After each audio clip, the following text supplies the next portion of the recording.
بات کو موضوع بنایا ہے کہ اس بات کو سمجھا جائے کہ ہم کون ہیں، اور یہ نعرہ لگانا کیا ہمارا دین ہمیں اس بات کی اجازت دیتا ہے یا نہیں۔ پہلے میں کچھ آغاز کے اندر تمہیدی کلمات کے طور پر ایک حقیقت آپ کو بتانا چاہ رہا ہوں۔ ابھی میں 2 دن پہلے ہی لاہور آیا۔ آپ کو معلوم ہوگا کہ سابقہ جمعۃ المبارک بخار کافی شدید تھا، جس وجہ سے میں نہیں آیا۔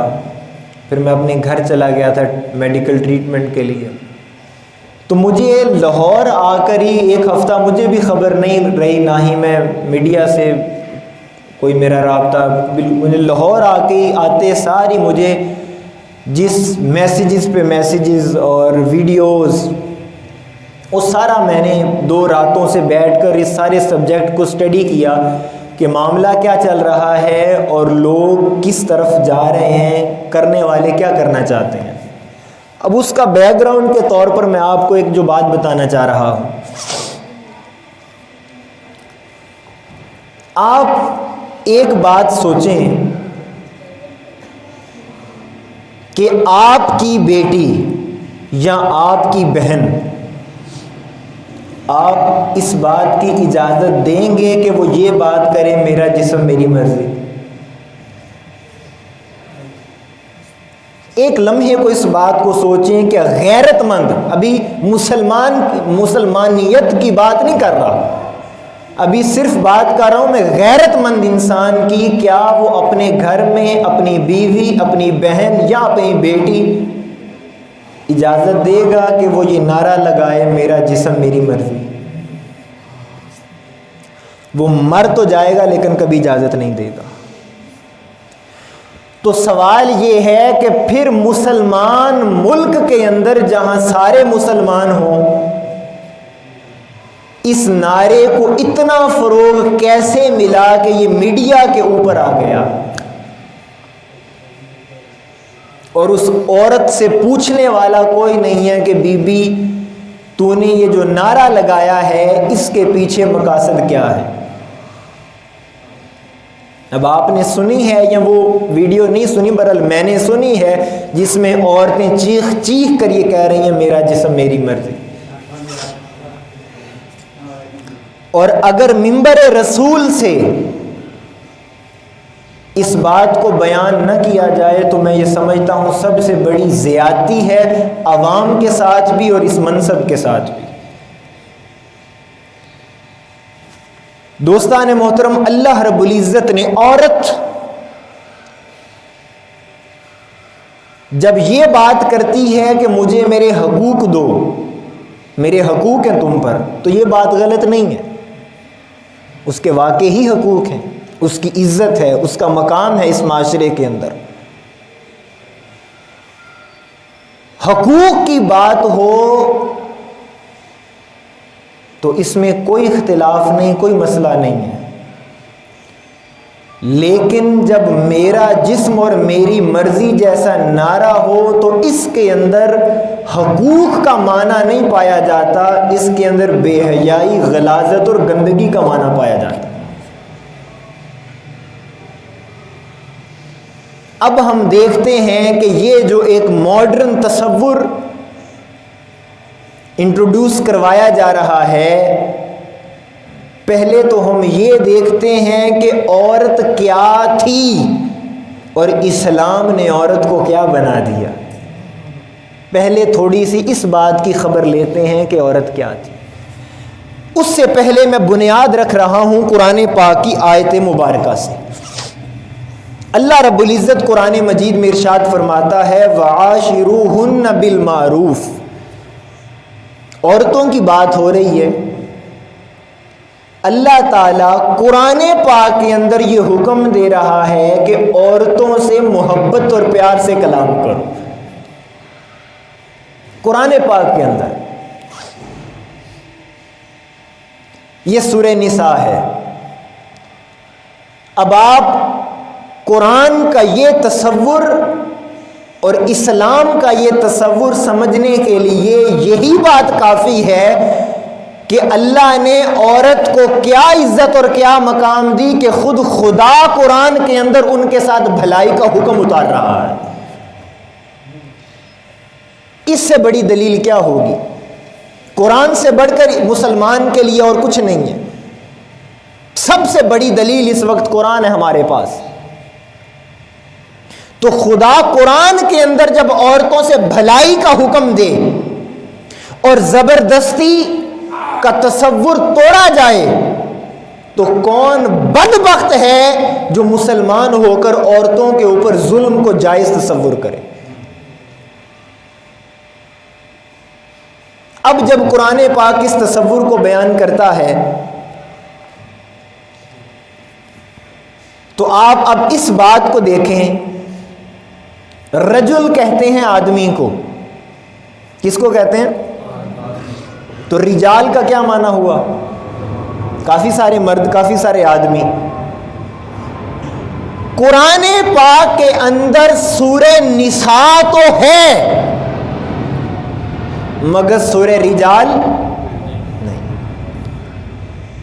یہ وہ کنسپٹ ہے جو اللہ تعالیٰ نے قرآن مجید کے ذریعے سمجھایا ہے کہ عورت کا مقام اسلام کے اندر کیا ہے۔ اللہ تعالیٰ نے پوری سورت اتاری جس کا نام ہی سورہ نساء ہے۔ تو جب قرآن ایک پوری سورت دے رہا ہو تو اس کنڈیشن کے اندر یہ تصور کیا جا سکتا ہے کہ اسلام، قرآن اور دین اسلام یہ عورت کے اوپر ظلم کر رہا ہے۔ سابقہ ادیان اور سابقہ شریعتوں کے اندر اگر کوئی صاحب مطالعہ ہو تو وہ اس بات کی تصدیق کرے گا، کبھی بھی عورت کے لیے نہ کوئی چیپٹر خاص کیا گیا، نہ کوئی ابواب خاص کیے گئے۔ یہ قرآن پاک ہے جس نے پوری سورت ہی عورت کے حقوق کے اندر اتار دی۔ اب اگر ہم دیکھتے ہیں کہ یہ عورت جو آج کہہ رہی ہے میرا جسم اور میری مرضی، کیا یہ عورت اس بات کو جانتی ہے کہ اسلام سے پہلے اس کی حقیقت کیا تھی؟ اسلام سے پہلے یہی عورت ہے جو زندہ درگور ہوتی تھی، یہی عورت ہے جس کو منحوس تصور کیا جاتا تھا، اور یہی عورت جب حاملہ ہوتی اس کو کمرے کے اندر بند کر دیا جاتا تھا، اس کے ہاتھ سے پانی لے کر بھی پینا گوارا نہیں کرتے تھے وہ لوگ۔ اور یہی وہ عورت ہے کہ اسلام سے پہلے اس کا یہ حال تھا کہ جب اس کے اوپر ناپاکی کے ایام آتے تھے، ناپاکی کے ایام آتے تھے تو اس کے ساتھ ذلت و رسوائی والا سلوک روا رکھا جاتا تھا۔ عرب کی منڈیوں کے اندر عورت کو بیچا جاتا تھا، بہن کے روپ کے اندر یہی عورت بھائی کے سامنے بہن کا خامند اس کے چہروں پر تماچے رسید کرتا، اس کے بال کھینچتا، اس کو گھسیٹتا، مگر اتنی ہمت اور جسارت نہیں کرتا تھا کہ وہ اسے روک دیتا۔ یہ اسلام سے پہلے کا تھوڑا سا آپ کو نقشہ آپ کے سامنے رکھ رہا ہوں کہ اسلام سے پہلے عورت کے ساتھ سلوک کیا ہوتا تھا۔ یہ عورت تھی، اور پھر اس سے بھی بڑھ کر جب انسان 10 شادیاں کرتا، اور کتابوں کے اندر، تاریخ کی کتابوں میں یہ باتیں موجود ہیں کہ عورت کو فقط اپنی ہوس ختم کرنے کے لیے رکھا جاتا تھا، عورت کو پاؤں کی جوتی سمجھا جاتا تھا، اپنے ہاتھ کی نیل سمجھا جاتا تھا، بھیڑ بکریوں جیسا سلوک کیا جاتا تھا عورت کے ساتھ۔ یہی عورت اسلام سے پہلے اس حال کے اندر تھی، اور جب اسلام آیا، دین مصطفیٰ آیا، تو آقا تاجدار کائنات نے عورت کو وہ عزت دی جو تصور ہی کوئی نہیں کر سکتا تھا۔ کیا عزت دی میرے آقا تاجدار کائنات صلی اللہ علیہ وسلم؟ اب اس عرب معاشرے کے اندر، وہ جاہل معاشرہ جو اپنے ہاتھوں سے بنے ہوئے بتوں کو ہی سجدہ کر دیتے تھے، اپنے ہاتھوں سے خدا بناتے، انہی کی عبادت کرتے، انہی کی پرستش اور انہی کو سجدہ کرتے، وہ جہالت کی تاریکی میں ڈوبا ہوا معاشرہ، عورت کے ساتھ جب اتنا ظلم و ستم ہو رہا تھا، خواہ وہ عورت ماں کے روپ میں تھی یا بہن کے یا بیوی کے روپ میں، میرے آقا نے عزت کیسے دی؟ آقا تاجدار کائنات صلی اللہ علیہ وسلم اپنی بیٹی سیدہ فاطمہ الزہرا سلام اللہ علیہا حضور کو ملنے آئی، حضور استقبال کے اندر کھڑے ہو گئے۔ اب وہ صحابہ اور وہ معاشرہ اس سیرت کو دیکھ رہا ہے جنہوں نے آج تک بہن کو عزت دی نہیں ہے، اور جانتے ہیں میرے آقا نے پھر بیٹی سے کیا کلام کیا۔ اب اس بات کو سمجھیں کہ وہ معاشرہ جو عورت کو حقارت کی نگاہ سے دیکھتا تھا، حقارت کی نگاہ سے دیکھتا تھا، اب میرے آقا تاجدار کائنات اپنی بیٹی کے استقبال کے اندر کھڑے ہو رہے ہیں۔ زمانہ حضور کے استقبال میں کھڑا ہو رہا ہے اور حضور اپنی بیٹی کے استقبال میں کھڑے ہو رہے ہیں۔ یہ اسلام ہے۔ اور پھر اس سے بھی آگے آقا تاجدار کائنات صلی اللہ علیہ وسلم جب سیدہ فاطمہ الزہرا ملنے آتی، کھڑے ہو کر استقبال کرتے اور اپنی بیٹی کے لیے حضور اپنی چادر بچھا دیتے۔ آئے ہائے، یہ وہ عزت ہے جو اسلام نے آ کر عورت کو دی، یہ وہ وقار ہے جو اسلام نے عورت کو آ کر دیا۔ اور آج عورت کہے کہ میرا جسم اور میری مرضی، کیا ہو گیا ہے ان لوگوں کو، ان مسلمانوں کو؟ وہ اپنے ضمیر سے سوال کریں کہ وہ اپنی بیٹی کو اس نعرے کی اجازت دیں گے جو میڈیا کے اوپر اس چیز کی حمایت کر رہے ہیں، اظہاری آزادی کے نام کے اوپر؟ ہم اپنی غیرت بیچ چکے ہیں کیا؟ میں آپ سے سوال کرتا ہوں کہ ہمارے معاشرے کے اندر عورت کو پڑھنے کی آزادی نہیں ہے؟ بولیں، کیا عورت پڑھ نہیں سکتی؟ کیا عورت نوکری نہیں کر سکتی؟ کیا عورت ٹیچر نہیں ہے اس معاشرے میں؟ کیا عورت سیاست میں نہیں آ سکتی؟ زندگی کے تمام شعبہ جات جن کے اندر مرد کام کر رہا ہے، کوئی ایک شعبہ بتا دیں جس کے اندر عورت کا حصہ نہ ہو۔ کس آزادی کی بات کر رہے ہیں آج، اور کس آزادی کی طرف ہم مسلمانوں کو لے کے جا رہے ہیں؟ کیا ہم کبھی سوچا بھی ہے کہ اس نعرے کے پیچھے جو ایفرٹ اور سٹرگل ہو رہی ہے اس کے کتنے خطرناک نتائج سامنے آئیں گے؟ اب اس کا ایک سبب کیا ہے؟ ایسا کیوں ہوا؟ آپ میں سے، میں ممبر کے اوپر آپ کی ضمانت بھی دینے کو تیار ہوں، آپ میں سے بھی کوئی فرد واحد نہیں ہوگا جو اس بات کی حمایت کرے کہ میرا جسم اور میری مرضی نعرہ درست ہے۔ آپ میں سے کوئی بھی نہیں ہوگا۔ لیکن اب سوال یہ پیدا ہوا کہ ایسا ہوا کیوں ہے؟ ایسا ہوا کیوں ہے؟ تو دوستان محترم یہ بات یاد رکھ لیں، آج فکری محاذ کے اوپر گفتگو کر رہا ہوں۔ ایسا اس لیے ہوا ہے کہ ہم نے اسلام کو مسجد کی چار دیواری میں بند کر رکھا، ہم نے اسلام کی عالمگیر اور آفاقی فکر کو مسجد سے باہر نکالا ہی نہیں ہے، تاکہ ہمارے بچے اور ہمارے بچیاں اور نوجوان نسل وہ سمجھتی تو صحیح کہ اسلام ہے کیا۔ ہم نے سارا زور ان کی تربیت اور ان کی تعلیم پر دیا، مگر دنیا کی تعلیم کے اوپر لاکھوں کروڑوں روپے خرچ کر دیتے ہیں، مگر دین کی تعلیم دلوانا گوارا نہیں کرتے، کہ یہ خطرہ ہوتا ہے کہ کہیں مولوی نہ بن جائے۔ تو نتیجتاً جب اسلام ہم سے دور ہوا ہے تو اسلام دشمن طاقتیں ہم پر غالب آ رہی ہیں۔ آپ کیا سمجھتے ہیں یہ سوشل میڈیا نوجوان بیٹھے ہوں گے یہ اچھی طرح جانتے ہیں جو فیس بک ہوتی ہے نا آپ کی فیس بک، میں آپ کو ایک بات بتاتا ہوں، یہ جو آپ اپنی ہسٹری کے اوپر جو کچھ مرضی سرچ کرتے رہتے ہیں، خواہ وہ کوئی بھی ڈیٹا کسی قسم کا بھی مواد ہو، اچھا ہو برا ہو، گانے ہو فلمیں ہو، فوش مواد ہی کیوں نہ ہو، اس کے بعد ڈیلیٹ کر دیا جاتا ہے۔ آپ کیا سمجھتے ہیں وہ ڈیلیٹ ہو جاتا ہے؟ بولے۔ ایک جملہ کہنے لگا ہوں، پچھلی دنوں ہماری ابھی فائبر کرائم کے ایک آفیسر کے ساتھ ایک میٹنگ ہوئی،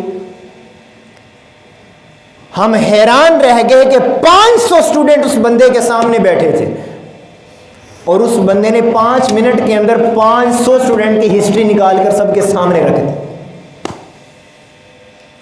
اور وہ یہ بھی بتا رہا تھا کہ میں نے لاہور کے اندر کہاں کہاں کس روٹ پر سفر کیا۔ ٹیکنالوجی کی دنیا میں ہم اتنا آگے جا چکے ہیں، اب آپ ایک لمحے کو، یہ نوجوان سے آج میں آپ کو بات کرنے لگا ہوں، اب ایک لمحے کو آپ سوچیں، وہ 5 منٹ ایک آدمی ابھی ہمارے سامنے ہے، اس نے میرا موبائل بھی ہیک کر لیا، میرا نیٹ بھی، میری آئی ڈی، میرا ای میل سب ہیک کر لیا اس نے۔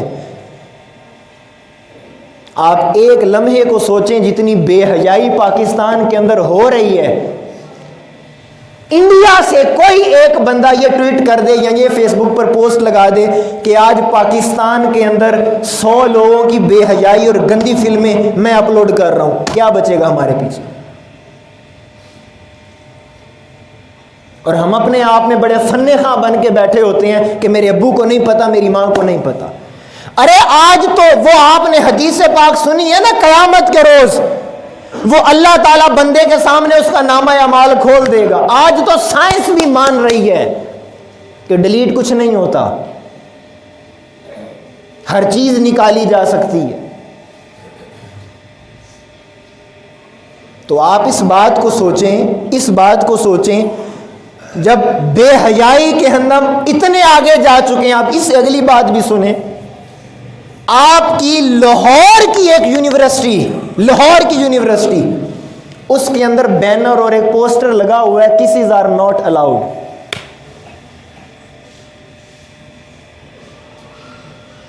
اس کا کیا مطلب ہے؟ اس کا مطلب ہے کہ یہ فعل بد وہاں ہو رہا تھا تو اس کو روکنے کے لیے یہ بات کی گئی۔ بس ہم نام کے مسلمان رہ گئے ہیں، پلے ہمارے ککھ نہیں ہیں، باتیں کرنے کو ہم شیر ہیں، ہم نعرے مارنے کو شیر ہیں، اور اسلام ہمارے گھروں سے، ہمارے سینے سے اس طرح نکل چکا ہے جس طرح تیر شکار سے نکل جاتا ہے۔ اور باتیں ہم سے سن لیں، ہم اس طرح کہتے ہیں کہ جی ہم امریکہ کو سبق سکھا دیں گے۔ عمل کی حالت یہ ہے کہ فجر کی نماز کے وقت 10 لوگ نہیں ہوتے مسجد کے اندر، پھر گلا کس سے، شکوہ کس سے پھر ہمارا؟ جتنا مرضی آپ چیخ لیں، جب تک آپ اپنے آپ کو نہیں بدلو گے، اپنے گھروں کے حال کو نہیں بدلو گے، آپ کی نسلیں نہیں سنوریں گی۔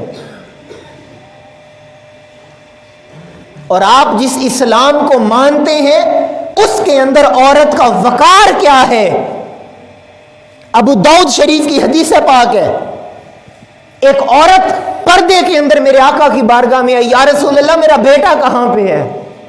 کوئی غزوہ سے واپسی ہوئی تھی، پردے کے اندر عورت آئی ہے، یا رسول اللہ میرا بیٹا آپ کے ساتھ گیا تھا، پردے کے اندر حضور سے گفتگو، میرا بیٹا کہاں ہے؟ صحابہ نے بتایا وہ تو شہید ہو گیا، وہ شہید ہو گیا۔ اب اتنی بات جب اس عورت نے سنی، وہ پردے کے اندر ہی رہی۔ کچھ دیر بعد صحابی نے ایک سوال کیا کہ عورت تجھے خبر ملی ہے کہ تیرا بیٹا شہید ہو گیا، مارا گیا، اور تیرا ہاتھ ابھی بھی اپنے چہرہ ڈھانپا ہوا ہے، پردے کے اوپر ہے۔ اس عورت کا جواب سنیں، اس نے کہا میرا بیٹا دنیا سے گیا ہے، میری حیا دنیا سے نہیں گئی ہے، میری حیا زندہ ہے، میں مسلمان ہوں، بیٹا مرا ہے، غیرت زندہ ہے، غیرت ایمانی زندہ ہے۔ شیخ عبدالحق محدث دہلوی، یہ بزرگ کون ہے؟ وہ آپ کی مسجد کے اندر بزرگوں کے نام لکھے ہوئے ہیں، ان کے اندر ان کا نام لکھا ہوا ہے۔ یہ کون ہے؟ یہ اپنی کتاب کے اندر ایک واقعہ کوٹ کرتے ہیں، اور واقعہ کوٹ کرتے ہیں حضرت شیخ نظام الدین رحمۃ اللہ تعالی علیہ کا۔ وہ فرماتے ہیں بارشیں نہیں ہو رہی تھیں، قحط آیا، لوگ پریشان ہوئے، دعائیں قبول نہیں ہو رہی، تو حضرت شیخ نظام الدین نے کیا کیا؟ اپنے گھر گئے، اپنی ماں کے دوپٹے کا ایک دھاگا توڑا اور مسجد میں آ کر اللہ رب العزت کی بارگاہ میں ہاتھ اٹھائے کہ اے مولا، یہ اس پاک خاتون عورت کے کپڑوں کا ایک کپڑے کا ایک دھاگا ہے جس کے اوپر کبھی کسی کی نظر نہیں پڑی ہے، اے مولا اس کی پاکیزگی کا صدقہ اور وسیلہ دیتا ہوں، مولا بارش عطا فرما دے۔ شیخ عبدالحق محدث دہلوی فرماتے ہیں اللہ تعالیٰ نے اسی وقت بارش عطا فرما دی۔ یہ اسلام کی مائیں ہیں، یہ ہے اسلام کی خاتون۔ اور آج کا باپ اپنی بیٹی کو فیشن والے لباس پہنا کر بڑا خوش ہوتا ہے کہ میری بیٹی جدت کے دور میں جی رہی ہے۔ جدت اور ہوتی ہے، بے حیائی اور ہوتی ہے۔ اور ابھی پچھلے دنوں میں نے فیس بک کے اوپر یہ ویڈیو کلپ ریکارڈ کروایا ہے، اور یہ جملہ میرا آپ بھی سن لیں، میں ممبر کے اوپر اور قرآن پاک کے اوپر ہاتھ رکھ کر آپ کو یہ بات کہہ رہا ہوں۔ آج تو یہ نعرہ اٹھا ہے کہ میرا جسم اور میری مرضی، اگر یہی حال رہے اور ہم بے حیا بنے رہے اور غیرت ہمارے اندر سے خالی ہو گئی تو آپ کے آنے والے وقتوں کے اندر بیٹیاں کپڑے بھی اتار دیں گی اور کہیں گی کہ ہمارے کپڑے اور ہماری مرضی۔ آپ کے پاس کوئی حل نہیں ہوگا۔ خدا را اپنے آپ کو بدل لیں، بس نام کے مسلمان نہ رہیں۔ یہ عورت اسلام سے پہلے کیا تھی اور اسلام نے کتنی عزت دی، کتنا وقار دیا، رسپیکٹ دی۔ اب آپ دیکھیں نا، میں آپ کو خلاصہ، میرے پاس گفتگو کہنے کو تو بہت کچھ ہے۔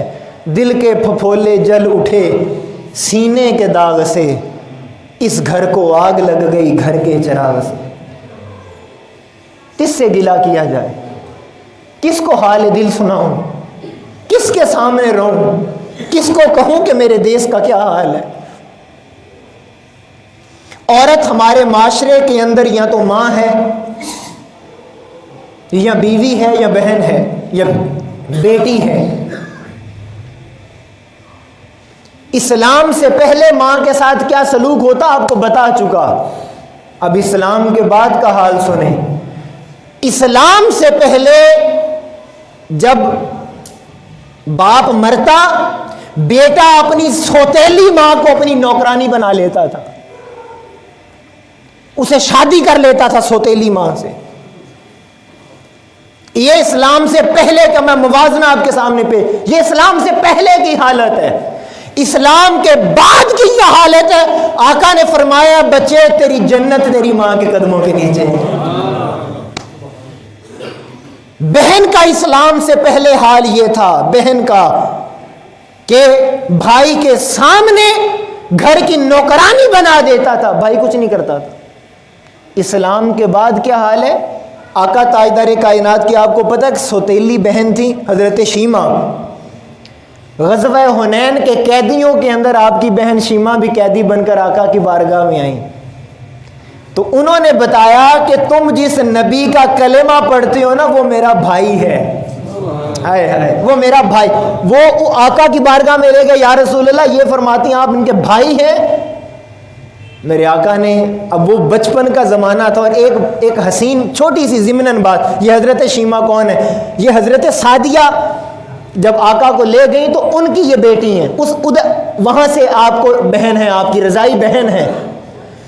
تو شام کے اوقات میں ایسے ہوتا تھا کہ بہنیں اپنے بھائیوں کو لے کر نکلتی تھیں، اور پارک کے اندر یا کسی کھلی جگہ کے اوپر جب چھوٹے چھوٹے بھائی اٹھائے تو ہر بہن اپنے بھائی کے گن گاتی، تعریف کرتی، دیکھو میرا بھائی کتنا حسین ہے، دیکھو اس کی آنکھیں کتنی پیاری ہیں، اس کا چہرہ، اس کے رخسار کتنے پیارے ہیں۔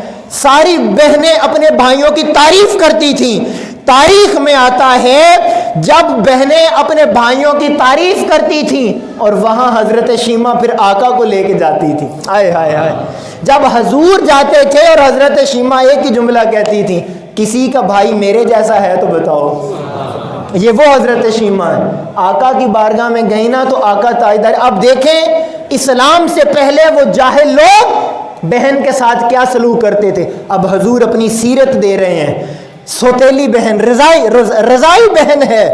آقا تاجدار کائنات کی سامنے جب آپ کی رضائی بہن آئیں, میرے آقا تاجدار کائنات نے اپنی چادر بچھا دی اور اپنی بہن کو اس کے اوپر بٹھا دی.